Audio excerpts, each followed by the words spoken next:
So today, we're going to dive into a really powerful way of thinking about resilience, about finding purpose, and we're drawing it from the letters of, well, an ancient prisoner.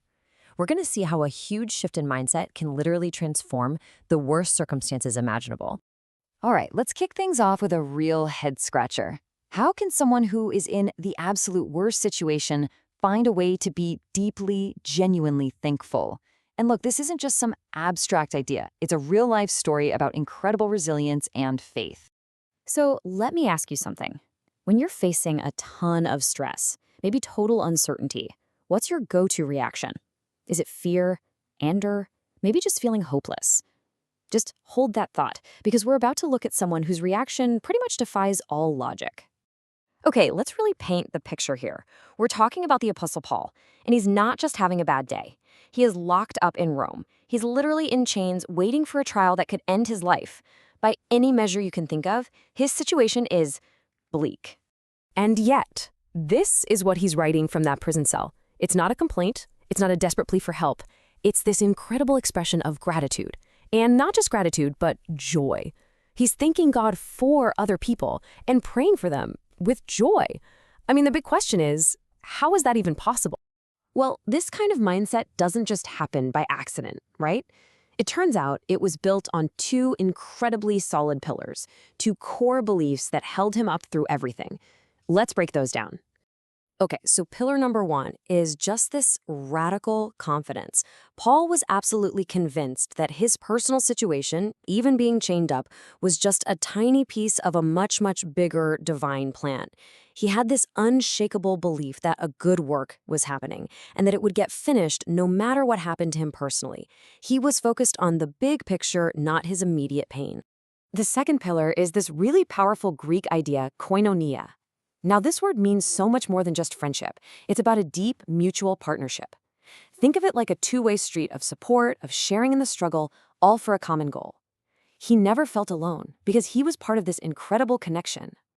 And this really was a two-way street, you know?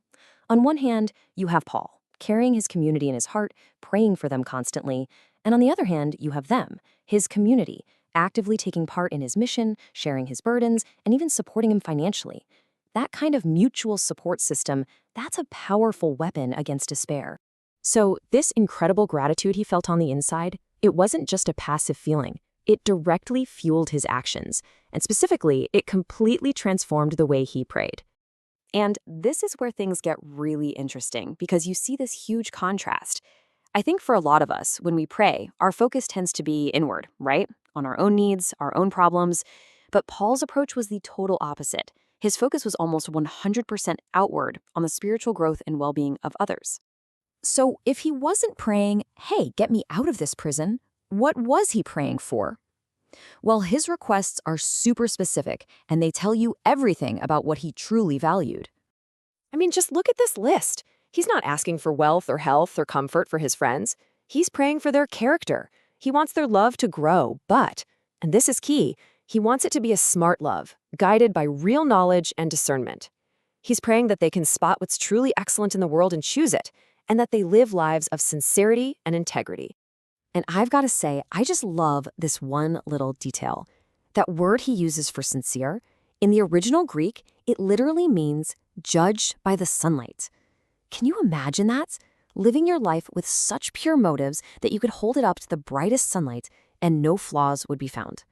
That's the level of character he was praying for. Okay, this next part, this is, for me, the real game changer. Paul didn't just put up with his suffering, he actively reframed it. He saw it as a strategic advantage. The difference in perspective here is just staggering, right? For pretty much anyone else, prison is the end of the line. It's a setback, a failure. For Paul, it was an opportunity. It became a platform. It was even a reason for other people to be more bold. He completely flipped the script on what it means to suffer. And then he just comes right out and says it. This is the amazing conclusion he comes to, sitting there in chains. He basically writes to his friends and says, hey guys, don't worry about me. Everything that's happened, it's actually helping our cause. Me being in prison is advancing the message. So you might be wondering, okay, how on earth did being in prison help his cause? Well, a few things happened. First, the guards chained to him. they were a captive audience, literally. Second, his trial gave him a massive public stage to defend his message. And finally, when other believers saw his courage, it inspired them to be braver and speak out more. His imprisonment actually magnified his impact. It's incredible. And, this way of thinking wasn't just a one-off thing he did because he was in a tough spot. It was a core part of his philosophy, a whole worldview that produced real, tangible results, or as he called them, fruit. In fact, you see it pop up again in another letter he wrote. He's talking to the Colossians, and he thanks God for the fruit he's seeing in their community. And what is that fruit? Well, it's built on these three core virtues: faith in that bigger purpose, hope for the future, and love for each other. They're the natural outcomes of this powerful mindset. When you boil it all down, his focus was never really on himself. It wasn't about his own comfort or his own legacy. He saw himself as part of this huge, growing movement that was bearing fruit all across the known world. His personal problems were just secondary to that much bigger story. Okay, so let's tie all of this together. How can we actually start to build this kind of perspective in our own lives when we're the ones facing challenges? The good news is, these writings give us a kind of roadmap. Remember how Paul prayed for his friends to have wisdom and spiritual understanding? Well, according to these texts, that's not something you just hope for. It comes from a few specific places. From studying foundational wisdom, from listening to wise advice, from paying attention to how things are unfolding around you, and from learning to listen to that inner, guiding voice. And there's this one quote that, for me, just perfectly sums up this entire idea. It's this notion of trust. Trusting that if we could see the whole picture from the very beginning all the way to the end, we would actually choose the path we're on, even the hard parts, because we'd finally see the glorious purpose it was all meant to fulfill. And so that's what I want to leave you with. Think for a second about the biggest challenge, the biggest obstacle in your life right now. Now try to apply this prisoner's mindset. Try to look at it through this different lens. And ask yourself, how might that very challenge actually be your greatest opportunity?